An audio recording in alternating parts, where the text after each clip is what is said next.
I'm trying to find ways to add more humor to these podcasts. Good luck. Okay, fine. I'll play along. In what way are you finding ways to add more humor? I use the phone book to look up jokes. Okay?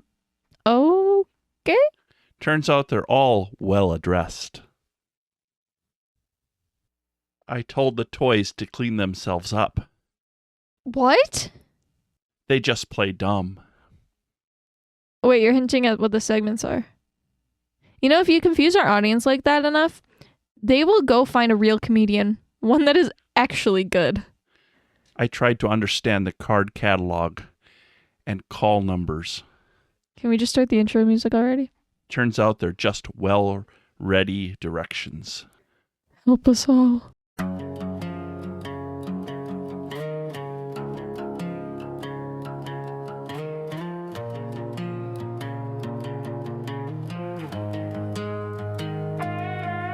Why do people post to TikTok?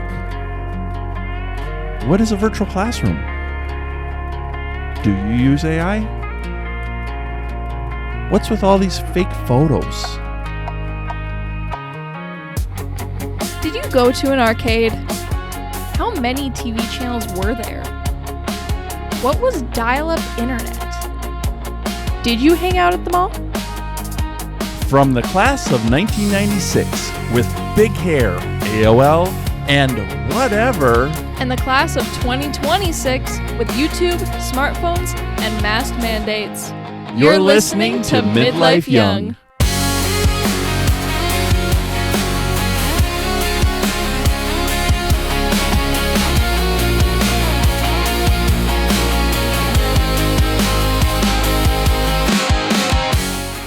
Your intro needs help. Well, we could call someone.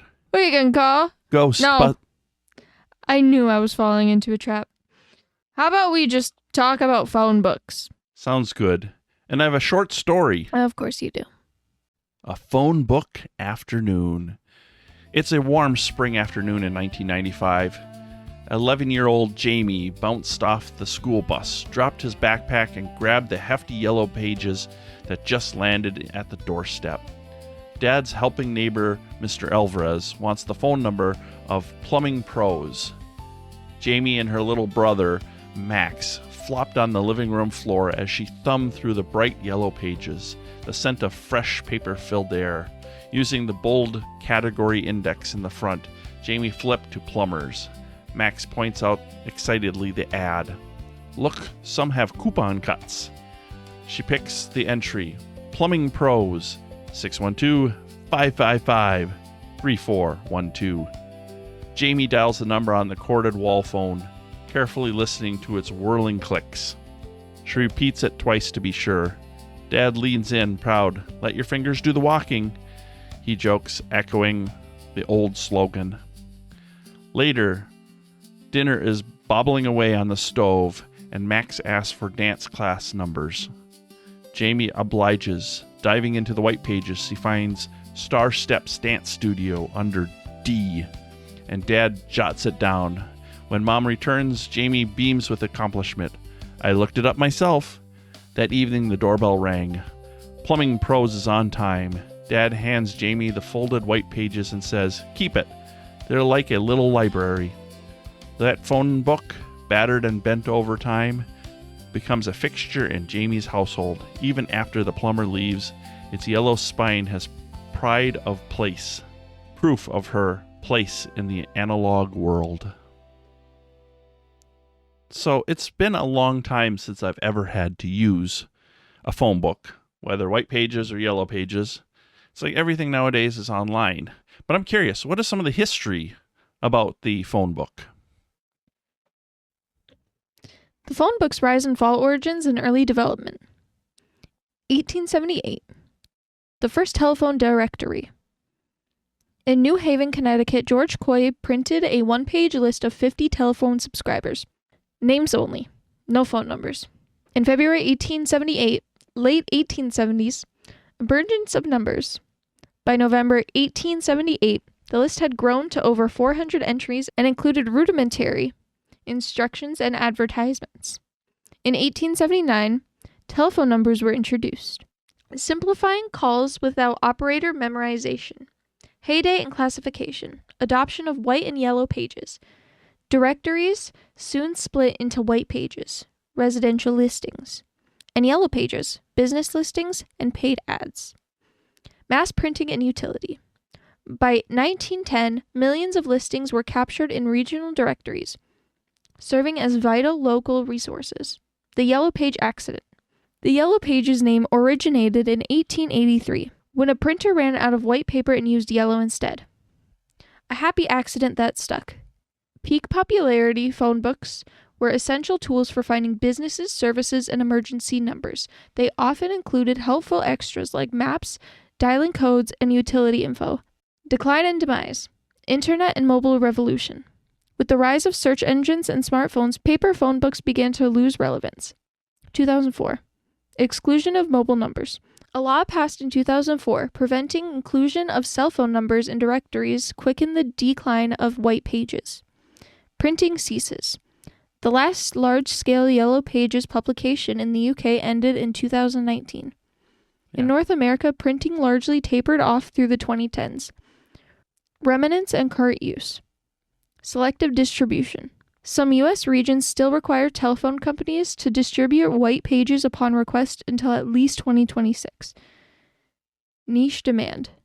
A dwindling few, especially rural users and older adults without internet access, still rely on printed telephone books. Commercial Yellow Pages. Business directories persist. However, in much smaller runs, targeting older or offline demographics. Online continuations. Whitepages.com, yellowpages.com, and similar services continue digitally, preserving the directory concept in an online form. That is crazy that in U.S. we actually still have, in certain areas, the white and yellow pages. Those books used to be thick. I mean, they were 2 to 3 inches thick, and always worked as booster seats for the small kids at the dining room table. Wow. But yeah, I don't remember much about Yellow Pages after the 2000s, really. That pretty much faded away. The internet pretty much started taking it over when it was a lot easier just to look them up online. Yeah.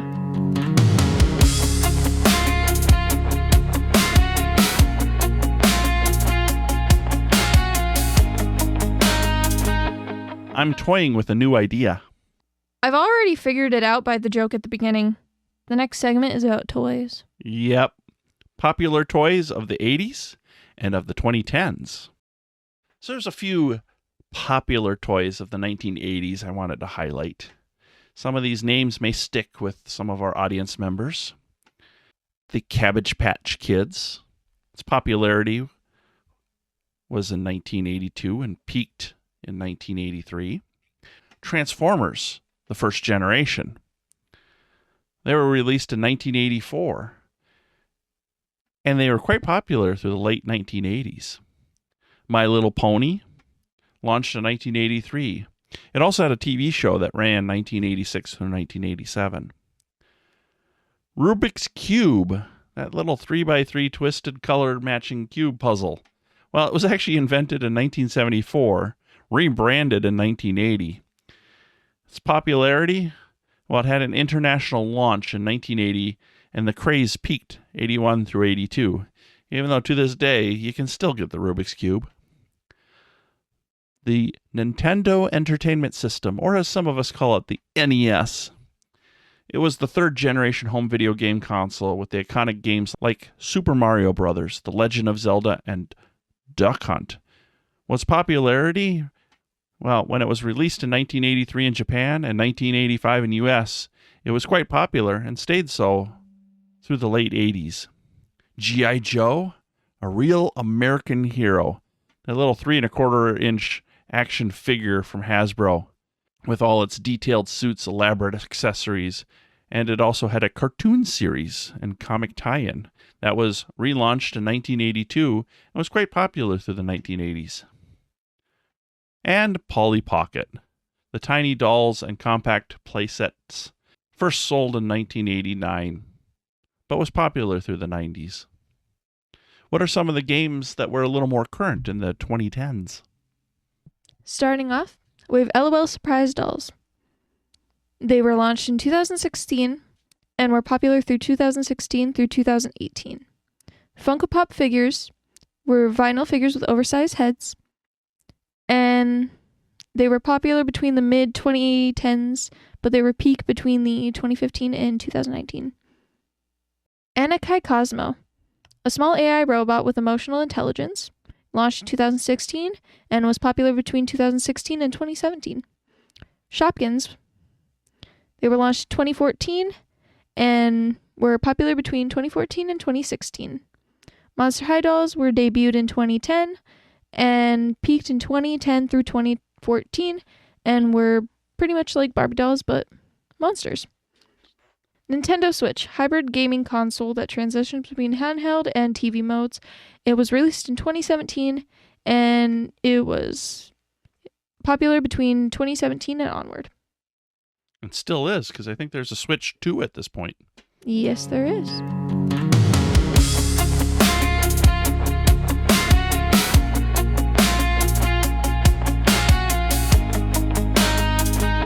Welcome back. This next segment is going to be well indexed because we're about to file away some great ideas. Wait, I'm the one with the bad jokes. Share the poverty already. Ouch! The library between bells. The library smelled like time itself. Old paper, polished oak, and that faint tang of floor wax that never quite left the brown carpet. Luke pushed open the heavy double doors, and the hush inside wrapped around him like a blanket. The fluorescent lights hummed overhead, their glow bouncing off the varnish wooden shelves, and the tall card catalog standing proudly near the entrance like a monument to order. He walked straight to the catalog, its drawers lined up like soldiers, each with brass handles, cool to the touch. Pulling one open, Luke flipped through the index cards with that soft thump, thump, thump. The edges slightly rough from years of fingers searching for knowledge. 629.4-space travel. He scribbled the number in his spiral notebook, the graphite squeaking faintly. Need a hand? Miss Patterson's voice floated above.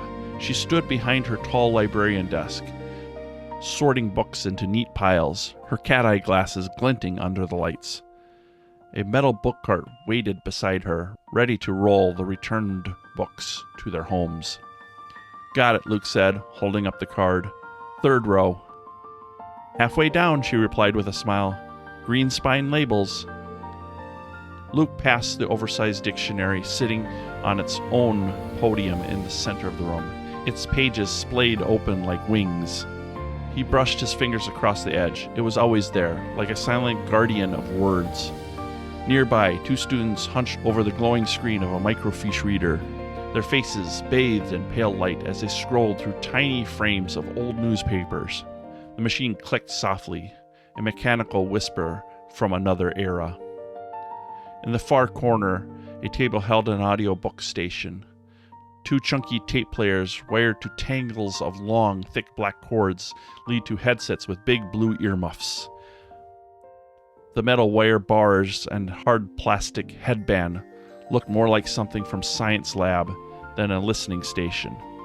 A couple kids sat there, bobbing their heads slightly as a narrator's voice spilled through those clunky headphones. Luke found the space section easily. The shelves smelled faintly sweet, the wood warm under his fingertips. He pulled out the heavy book titled The Future of Space Travel, its cloth cover worn smooth. Inside the front cover, the checkout slip peeked out from its little holder, a grid of names and dates stamped in neat purple ink. He ran his fingers down the list, imagining all the kids before him who had borrowed the same book, dreaming of rockets and stars. He carried it to the wooden table, its surface etched with decades of initials and doodles. The steel tube chair groaned as he sat, its ceramic seat cold even through his jeans. Around him, the library hummed quietly, The distant clack of a date stamp, the soft rustle of pages, the muted laughter of friends sharing secrets. Across the room, a student fiddled with the slide projector, holding up a frame to the light, planning his history presentation. The machine sat like a relic, waiting to click through glossy images of battles and presidents. Luke opened the book, inhaled that comforting scent of ink and aging paper. He began jotting notes, his pencil scratching softly. Above him, the big white clock with its black hands ticked steadily, a silent reminder that time was slipping away. Then it happened, the bell, a sharp metallic clank that shattered the quiet. Outside the library doors, the hallway erupted in chaos, voices rising, lockers slamming, the roar of sneakers and bags and laughter filled the air. Luke slid the book back into its holder, tucked his notes under his arm, and joined the tide of students piling into the corridor. The library faded behind him like a dream. There's a lot of things I don't know of. I know, like microfiche, the card catalog, the Dewey Decimal System, all that kind of fun stuff. You know, I find it very interesting about libraries is they always have that really huge, oversized dictionary dead center in the library every time. I swear, every library I've gone to, the massive, I swear the thing is like 1.5 feet thick book of dictionary. Like, who's going to look into that thing? Some nerd. Ow. I shouldn't say ow because I didn't look into it. So, okay, wait a minute. That's a compliment for me. Aha! I got one. Anyway, out of curiosity, I wonder what some of these items are and a little bit of the history behind it. I wonder if you could look that up and let us know. The card catalog. Before computers revolutionized library systems, the card catalog was the beating heart of every library. These towering wooden cabinets carried thousands of index cards, each meticulously typed with a book's title, author, subject, and its Dewey Decimal classification.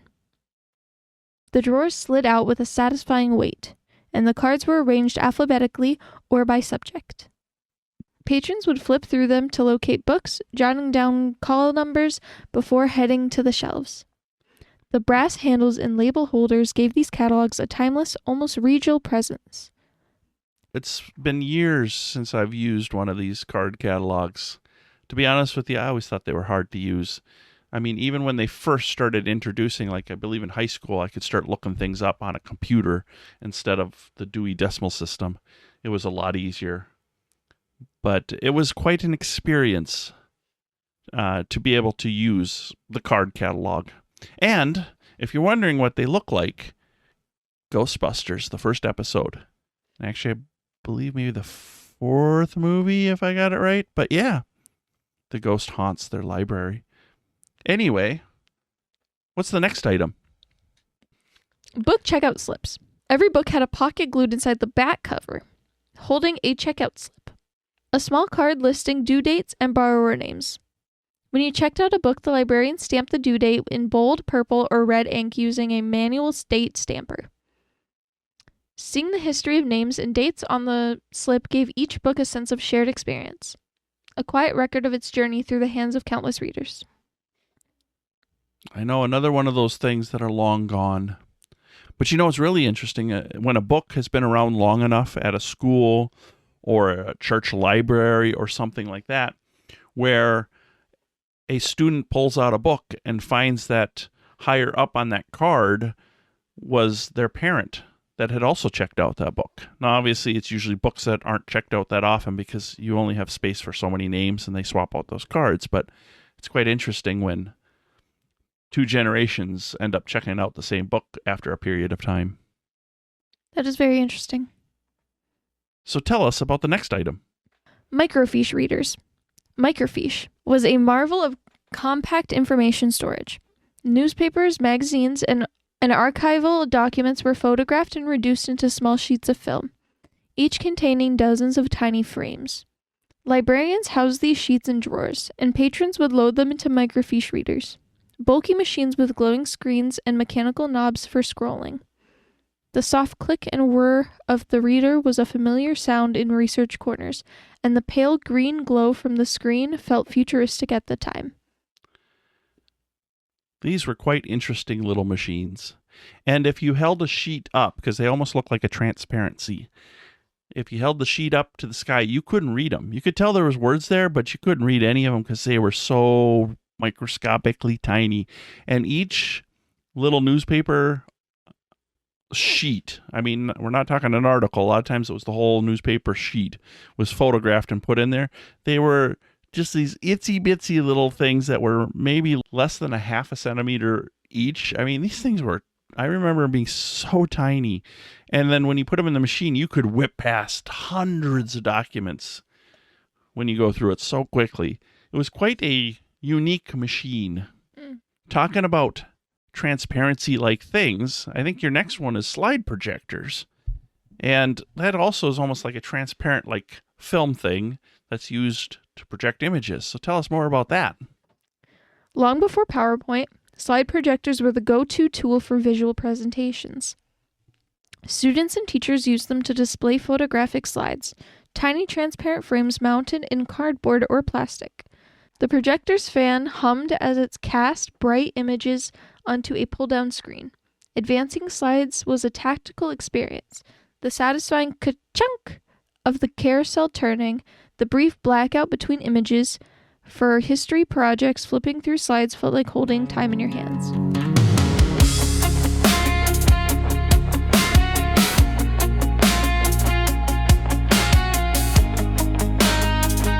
Well, I've been schooled on this topic. You have added to the catalog. Well indexed. Okay. I can only participate in so many jokes in an episode. It's time to say goodbye. Libraries are great. They're full of novel ideas. Goodbye. We had a spine-tingling discussion today. Goodbye. You could say this conversation is in perfect order. I'm done. Get that closing music going. Quick. We're going old school because sometimes you just have to card your way through life. Ah! From the class of 1996 And the class of 2026. this has been Midlife Young. Don't miss out on future episodes by subscribing to our podcast. And find us online at midlifeyoung.com. Thank you for listening.